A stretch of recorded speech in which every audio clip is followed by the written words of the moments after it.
Hey, welcome back to the new and only marginally improved Remote Riverman channel. The old one is still there. You can check out all my old expeditions from yesteryear, traipsing around the globe looking for pristine river systems. That was my thing.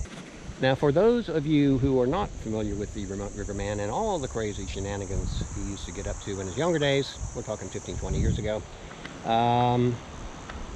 here's a brief look.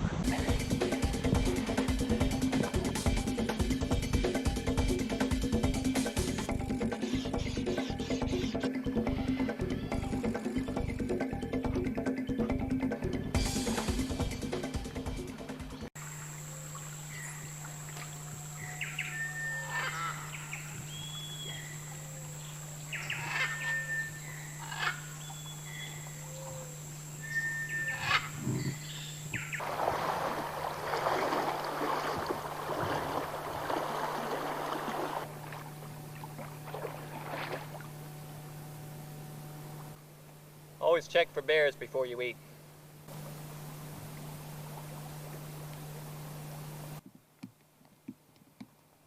Looks like a moose has either died of old age or been helped along by a grizzly bear or a pack of wolves, perhaps.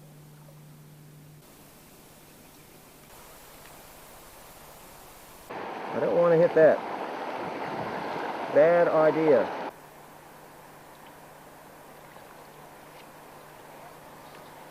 So I'm very tired. I've got bruises all over my legs and my head hurts and I'm a bit of a mess.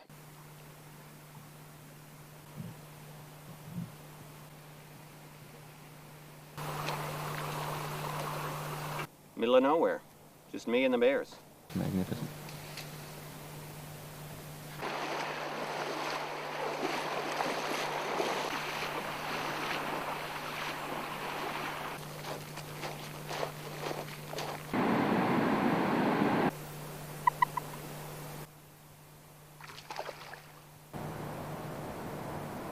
That really gives you an idea of just how much it's been raining in the last 4 or 5 days. Here we go. Woohoo!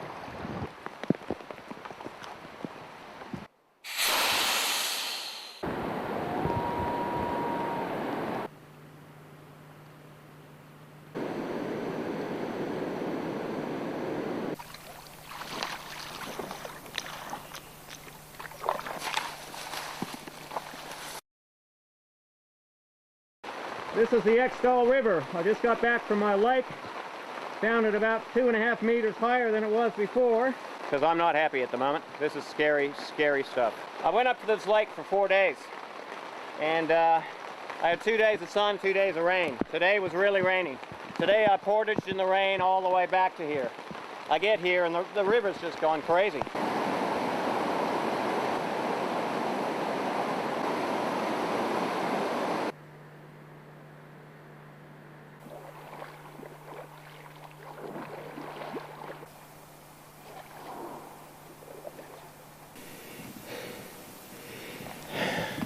I'm still portaging. Now to make it interesting, I've got some snow as well.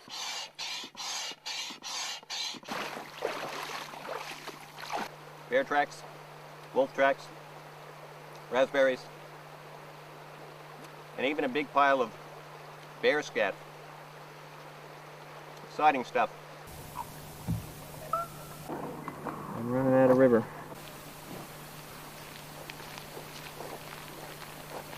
Home sweet home.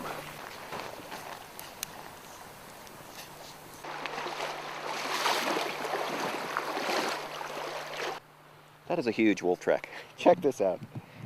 That is just massive.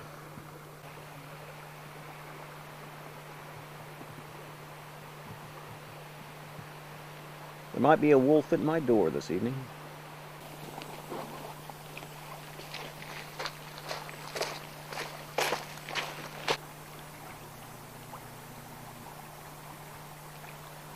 I've come to the Skeena River, at last, after 3.5 weeks. I'm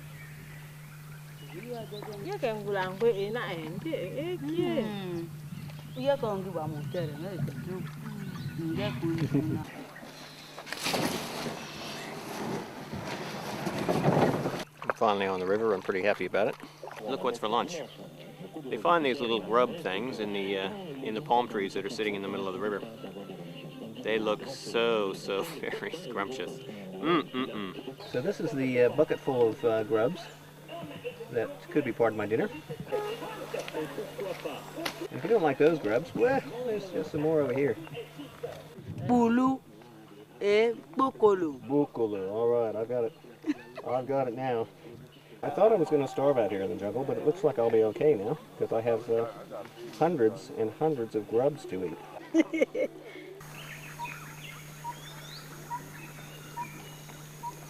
I'm experiencing something that very few outsiders get to see. The efficiency of the hunting of the Baka Pygmy people of northern Gabon.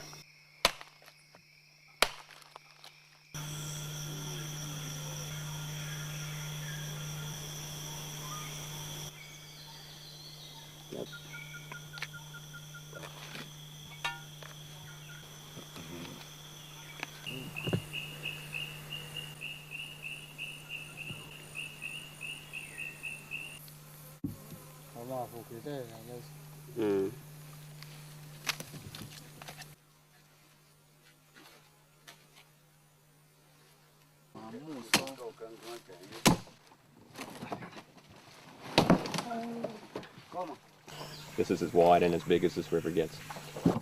The navigation system involves one man on the side poling here,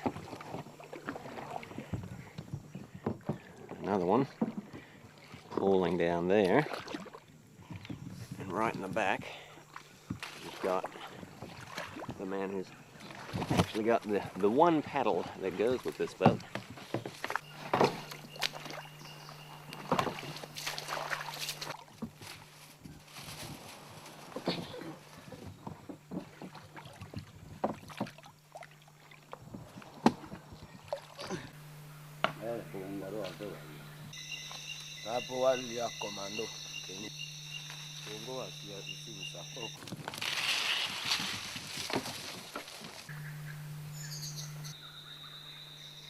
You're basically stopping and having to use a machete about every 5 minutes to hack a path through this so-called river.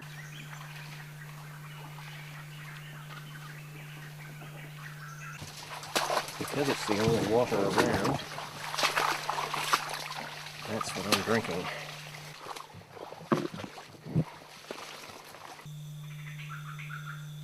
I thought I knew some African words because I used to watch old Tarzan movies, and whenever the rhino was charging him, he would say, Amgawa, Amgawa. I later learned that an MGM screenwriter in Hollywood made that word up. I was very disappointed.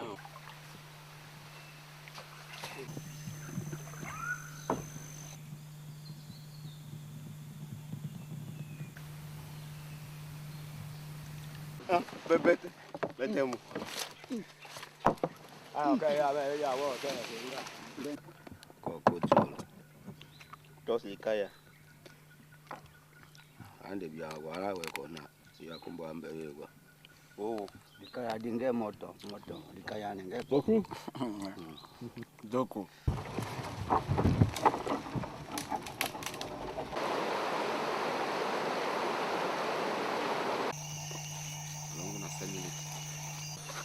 This is one of the staples of the Gabon diet, smoked fish.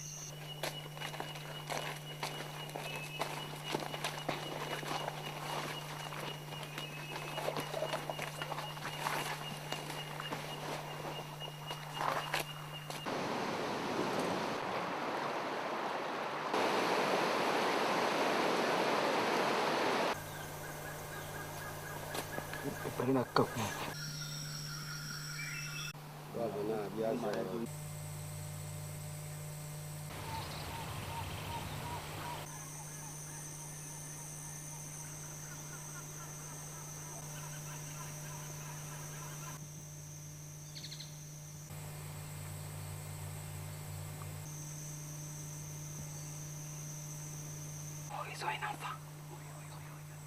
Non, c'est le buffle. Et poursuit le buffle. Le buffle.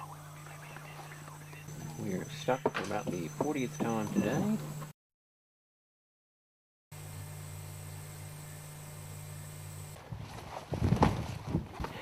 Jungles of Central Africa are not flat. Just coming down the river here, and there's a python.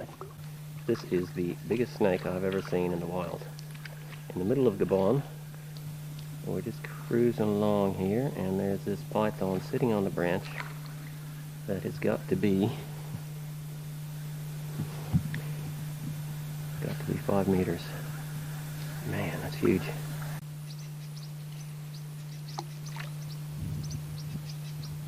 Now we're in business. Now they're happy. Come on now. Oh yeah. Oh, look at the size of that one.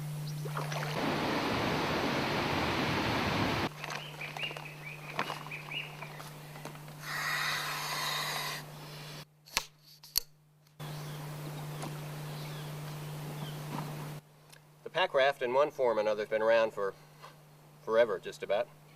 Ever since there have been rivers, there have been people wanting to float down in them and in something.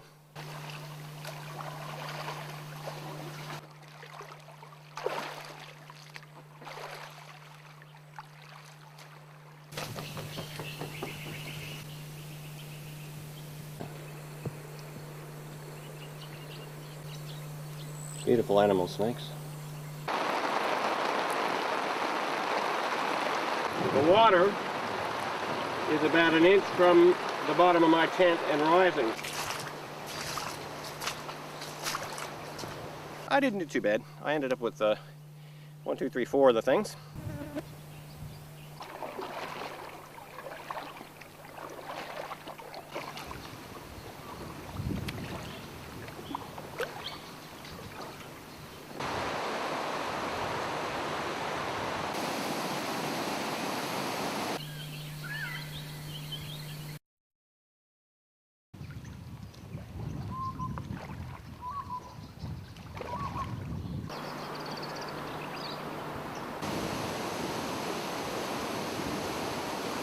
Crocodiles here are pretty small, friendly, usually.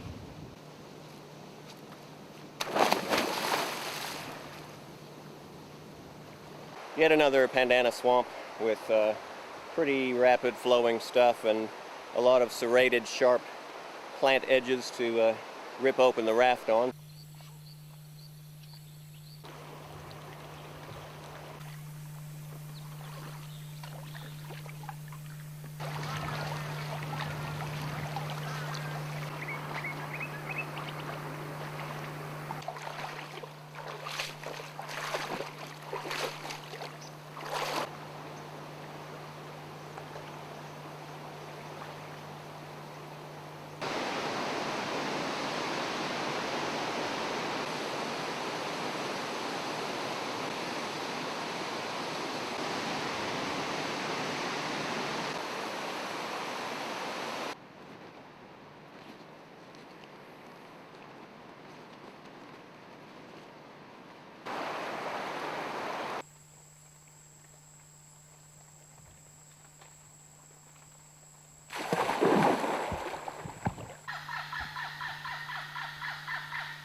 Beautiful animal. Look at him go. A lot of people live in South America for years and never see a tapir in the wild.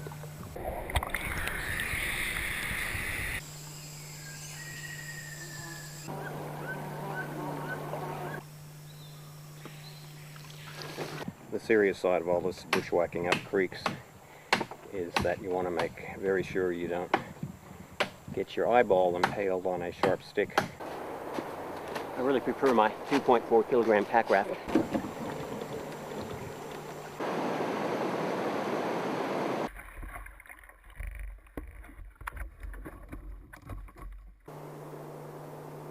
The dry season isn't always all that dry.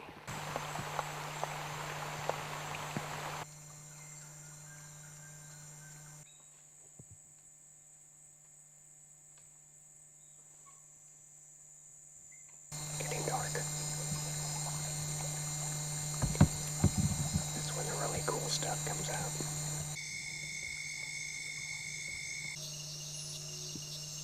This is the black piranha, one of the larger species.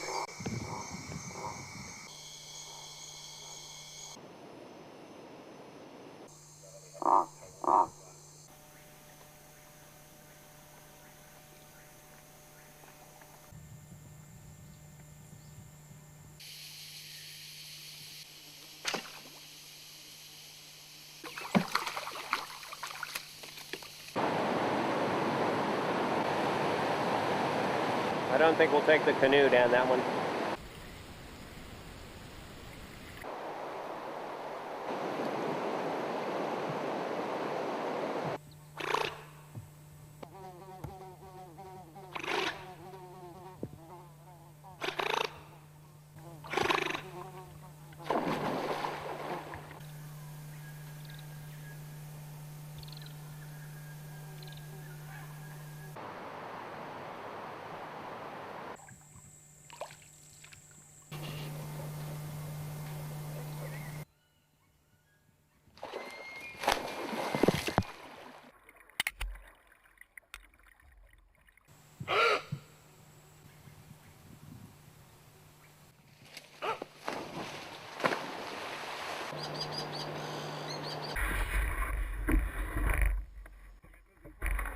This is just one of half a dozen waterfalls and rapids that have to be negotiated to get up and down the Rewa River in Guyana.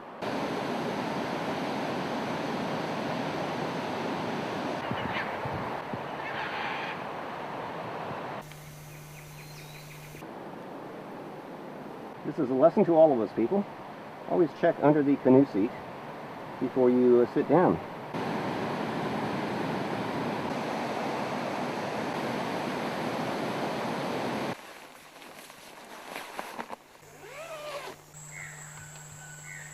Despite the fact that we're above 6 or so waterfalls, there's still plenty of extremely large fish. Fully enough room to stick an entire human arm down there. We hooked about a 60 or 70 pound catfish. Nothing in the stomach. That's the stomach. You don't like the stomach, Joe? Yeah, I like the stomach. You like the stomach. I was afraid you were going to say that. How's that stomach lining, Joe? Is that lovely? Very nice. Enjoying that?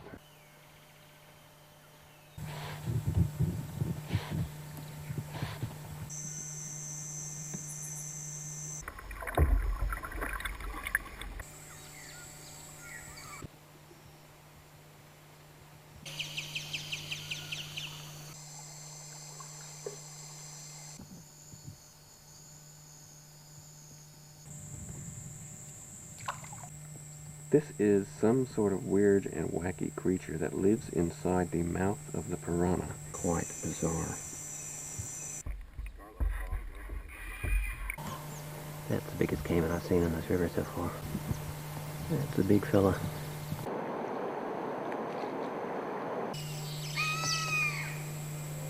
The magnificent arowana, the superb swordfish, and the absolutely delectable peacock bass on the right.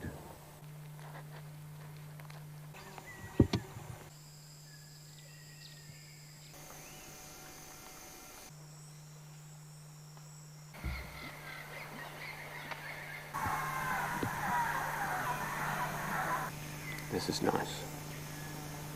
This is a pristine spot.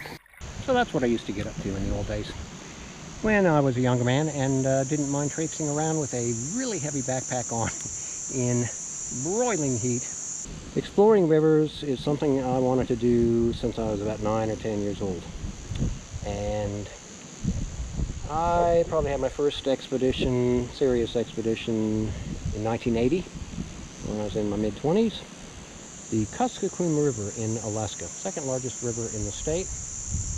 I saw bears and moose and beavers and bald eagles and sandhill cranes. It was really nice. And that was really the start. And then later, in 1984, I decided to trek solo across half the Kimberley. Ended up at a place called the King George Falls, right up at the very northernmost tip of WA.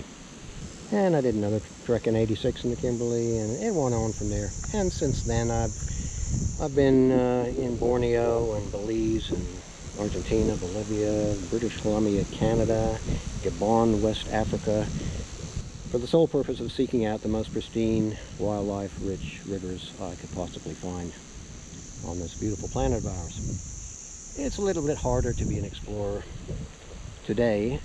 We have a few more people on the planet. When I was born, I think there were 2.8 billion people on the planet. In another 3 years or so, there'll probably be 8.4 billion, which is exactly triple. Now, over the years, I've been asked a few different questions about my expeditions, and I'm kind of semi-retired from the serious stuff now, but people still ask me about the old days. One question I had fairly recently was, of all the wilderness river expeditions you've conducted over the years, which one was the most dangerous? In 1989, I decided, hey, I can't really call myself a wilderness explorer unless I go to New Guinea at some stage, so I said, okay, I'll go to Papua New Guinea. Now, on the island of New Britain, there is a little river called the Kulu, and the Kulu is a magnificent, classic jungle river, and I wanted to get in there and have a look and see. And I stumbled upon an expat who had a little fishing lodge. It was basically a couple of shacks by the river, not very elaborate. But I asked him, hey, is there like a desert island offshore that you could take me to that I could just hang out and play Robinson Crusoe for a week or so? And he thought, and he said, yeah, there's a place like that. And really tiny island. You can walk around it in about 10 minutes. But surrounded by coral. So he went and dropped me off there and left me there. And I had, some water and food and a tent and all that. And plenty of coconuts to drink if I ran out of water. Well, after about 4 days, some local people in a little flotilla of canoes came to check me out. And they were friendly for the most part. There was a couple of guys who were looking at me without smiling terribly much. And I thought, okay. Anyway, they all left, and yeah, see you later, have a good time. And then a couple nights later, about midnight-ish, 1 a.m., a machete comes through the side of my tent and just rips it. There was a zipper right there. They could have just used a zipper, but no. Going for the dramatic effect, I feel. So, it was 3 guys, all with t-shirts covering their faces so I couldn't see them. And one had an axe, not a little hatchet, my friends, a full-sized axe. And the other one had a hand spear, and the third one had a machete. And they had come to rob me. And so, I went and stood in the bull shark infested waters just offshore, about knee deep, and let them ransack my tent and take whatever the heck they wanted. I was very happy to defuse the situation as much as I could. And they got about $200 and something and my favorite pair of Speedos for some reason. I think they stole my snorkel as well. And then they took off, and they warned me that, if I stayed there longer, they'd come back and kill me, that sort of thing. So it was a good heart starter that day. Fortunately, the next day, the people that were supposed to pick me up from the island had come to pick me up, so that was all good. The island was beautiful. It was like surrounded by active volcanoes, and there was just magnificent coral and marine life. It was superb. But yeah, the locals knew where I was, and that's a lesson that I learned that I never repeated. Don't let people know where you're hanging out and how long you're going to be there. So anyway, I got back and I informed the police, and they did nothing. They were pretty hopeless, to be honest. The main difference between this channel and my old remote riverman channel is that this channel is all about cruising around Australia, and the beast behind me is called a Sun Camper Sherwood Conqueror version 1.0. Why does it have so many names? I don't know. But it's a pretty cool bit of kit. Main advantage is you don't have to tow anything behind you. It's very compact, fully self-contained. There's a toilet, there's a shower, there's a sink, there's a bed up the front, there's a table, dinette area out the back, which folds down into a second bed in the back. So you wouldn't think what's basically a box sitting on top of a Hilux could have so much usability and space inside.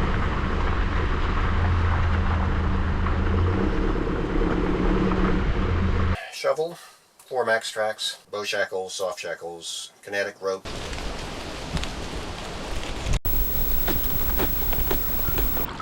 To be able to just go offshore, go to a lake, go to a creek, go to a river, whatever it is, and have a look around.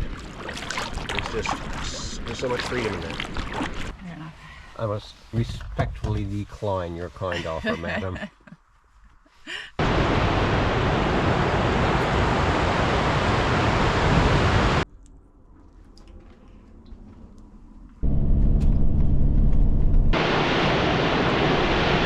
Another lovely sunset, another totally secluded beach with nobody else on it.